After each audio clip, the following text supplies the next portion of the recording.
दोस्तों, आज तक आपने कई हवाई हादसों के बारे में सुना होगा, लेकिन आज हम जिस हादसे की हकीकत आपको बताने जा रहे हैं, जिसे सुनने मात्र से ही आपकी रूह कांप जाएगी। जी हाँ, हम बात कर रहे हैं उरुग्वेन एयरलाइंस फ्लाइट नंबर 571 की। यह प्लेन एक ऐसी बर्फीली पहाड़ियों में क्रैश हुआ जहां ना तो खाने के लिए कुछ था और ना ही पीने के लिए पानी। इस हादसे में बदकिस्मती से जो पैसेंजर जिंदा बच गए, उनके पास जिंदा रहने के लिए बस एक ही रास्ता था, और वह था अपने ही मरे हुए लोगों का मांस खाना। इस प्लेन हादसे की पूरी कहानी आपको इस वीडियो में बताएंगे, तो बने रहिए हमारे साथ। 12 अक्टूबर 1972 उरुग्वे एयरफोर्स की फ्लाइट संख्या 571, जो एक छोटा चार्टर्ड प्लेन था। ये प्लेन उरुग्वे की रग्बी टीम को लेकर उड़ान भरता है। इस फ्लाइट में कुल 45 पैसेंजर थे, जिनमें रग्बी टीम के खिलाड़ी के अलावा परिवार के लोग और चालक दल के सदस्य मौजूद थे। प्लेन को पहले अर्जेंटीना के मेडोजा एयरपोर्ट पर रुकना था। वहां से इस प्लेन को सेंटियागो के लिए उड़ान भरनी थी, जहां उरुग्वे की रग्बी टीम को चिली के साथ एक दोस्ताना मैच खेलने था।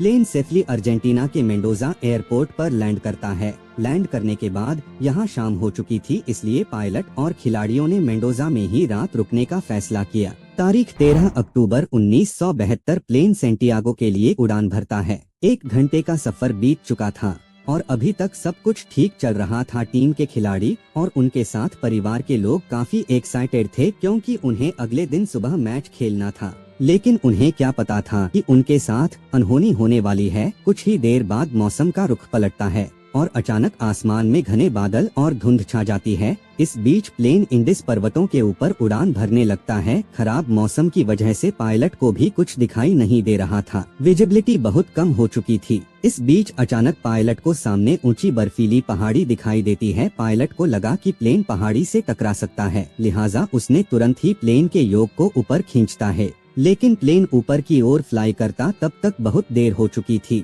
और प्लेन पहाड़ी से टकरा जाता है। प्लेन का पिछला हिस्सा टूटकर अलग हो जाता है और प्लेन में पीछे बैठे लोग हवा में उड़कर नीचे गिर जाते हैं। कुछ लोगों की मौके पर ही मौत हो जाती है। वहीं प्लेन का आगे का हिस्सा बर्फीले पहाड़ों में लगभग 300 किलोमीटर प्रति घंटे की रफ्तार से घसीटते हुए पूरी तरह से चकनाचूर हो जाता है।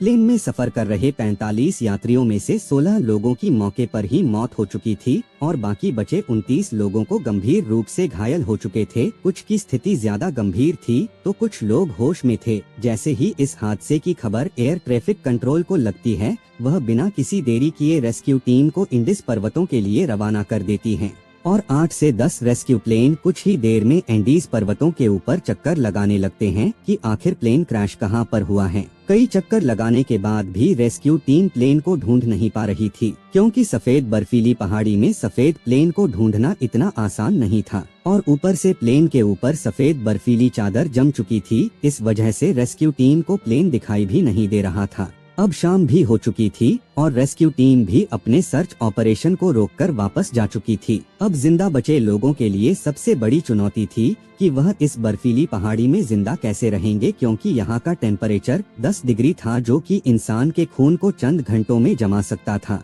इस बीच जैसे तैसे इन लोगों ने दुर्घटनाग्रस्त प्लेन के अंदर ही रात गुजारी। अगली सुबह इन लोगों में से कुछ गंभीर लोगों की ठंड की वजह से मौत हो चुकी थी। अब बचे हुए लोगों को उम्मीद थी कि उन्हें रेस्क्यू टीम जल्द ही खोज लेगी, लेकिन ऐसा हो ना सका और लगातार 5-7 दिन रेस्क्यू ऑपरेशन चलाया गया, लेकिन बचाव दल को इंडिस पर्वतों के ऊपर क्रैश हुए प्लेन का सुराग तक नहीं मिला। इसके बाद रेस्क्यू टीम ने भी सर्च ऑपरेशन यह कहकर बंद कर दिया कि इस विमान में अब कोई भी जिंदा नहीं बच पाया होगा। यह खबर न्यूज़पेपर और अखबारों में दे दी गई। अब यह खबर हादसे का शिकार हुए इन लोगों तक भी रेडियो के माध्यम से पहुंच चुकी थी कि फ्लाइट 571 में मौजूद सभी पैसेंजर की इस दुर्घटना में मौत हो चुकी है। अब जिंदा बचे पैसेंजर दुनिया की नजरों में मर चुके थे। अब इन लोगों को भी लग चुका था कि अब हमें बचाने यहाँ कोई नहीं आएगा। 8 दिन बीत चुके थे। अब धीरे धीरे इनके पास जो खाना और पानी था वह भी खत्म हो चुका था और इसी के साथ खत्म हो रही थी इन लोगों की जिंदा रहने की उम्मीद। अब ऐसे ही जिंदगी और मौत से लड़ते लड़ते 16 दिन बीत चुके थे। इस बीच कुछ और लोगों की भूख और प्यास से दर्दनाक मौत हो चुकी थी। अब जिंदा बचे हुए लोग भी अपनी मौत का इंतजार कर रहे थे, क्योंकि बर्फीली पहाड़ी में इनका खून जमने लगा था और भूख प्यास के मारे इन लोगों की जान निकलती जा रही थी। जिंदा बचे इन लोगों को धीरे धीरे मौत अपने आगोश में ले रही थी, लेकिन फिर ये लोग एक बेहद ही भयानक फैसला लेते हैं और यह फैसला था मरे हुए अपने ही लोगों का मांस खाना। जी हाँ, यह एक ऐसा फैसला था जिसे सुनकर ही दिल दहल जाए, लेकिन कहते हैं ना, जब मौत सामने दिखाई दे रही हो तो इंसान कुछ भी करने को मजबूर हो जाता है। शुरुआत में ऐसा करने की किसी ने भी हिम्मत नहीं दिखाई, लेकिन जब भूख बर्दाश्त से बाहर होने लगी तो इन लोगों ने अपनों के ही मृत शरीर के मांस को काटकर खाना शुरू कर दिया। यह बेहद ही भयावह और खौफनाक था, लेकिन इन लोगों के पास जिंदा रहने के लिए दूसरा और कोई रास्ता भी नहीं बचा था। यह बहुत ही घिनौना कृत्य था, लेकिन जीने की इच्छा ने इन लोगों को इस खौफनाक फैसला लेने के लिए मजबूर कर दिया। धीरे धीरे दिन बीतते जा रहे थे। अब ये लोग किसी भी हालत में यहाँ जिंदा निकलना चाहते थे। इस बीच रग्बी टीम के 2 खिलाड़ियों ने हिम्मत दिखाई और फैसला किया कि खुद ही जिंदा बचे लोगों को यहाँ से निकलने के लिए मदद लेने जाएंगे।